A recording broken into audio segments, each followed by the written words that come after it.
pas ça tous les jours. Savoir résoudre un Rubik's Cube, déjà ça sort de l'ordinaire, mais en plus rassembler des compétiteurs qui sont vraiment très bons en speed cubing, c'est comme ça qu'on appelle cette discipline-là, c'est quand même relativement rare.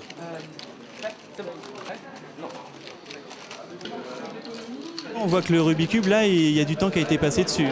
Oui, les autocollants sont un peu usés et encore, si vous saviez, je les ai changés plusieurs fois et régulièrement. Comme je me suis entraîné qu'à celui-là et qu'avec ce cube, ça représente plus de 1000 résolutions, même beaucoup plus.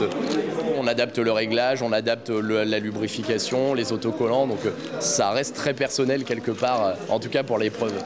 Pour être un bon cubeur, il faut être persévérant. Le Rubik's Cube, c'est une école de persévérance. Quand on veut arriver au bout du défi, on peut y arriver, si on s'en donne les moyens, bien sûr.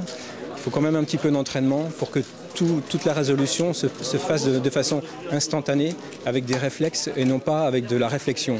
Si on réfléchit pendant une résolution, on est sûr de ne pas faire un bon temps. Une technique, c'est déjà faire une première face avec ce qu'il y a autour. Ensuite, le deuxième étage, puis le dernier étage. Il faut apprendre des formules pour savoir résoudre le Rubik's Cube, sinon c'est pratiquement impossible.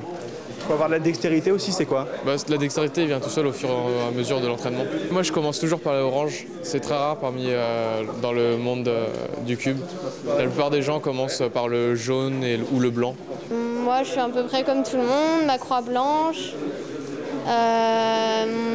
mes coins avec le deuxième étage en même temps.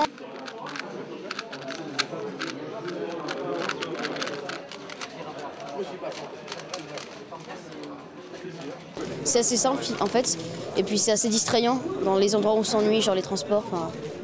C'est assez amusant. C'est une occupation très, très intéressante parce qu'elle fait plus appel à l'intelligence, la situation dans l'espace, à l'utilisation ou à la manipulation, à l'accord entre les mains, le mouvement des doigts et la réflexion. C'est une activité absolument pour tous. Le plus jeune cette année a 12 ans. Le plus ancien a 58 ans. Moi, à 48 ans, je me fais toujours plaisir à résoudre mon Rubik's Cube dans le train quand je reviens du boulot, par exemple.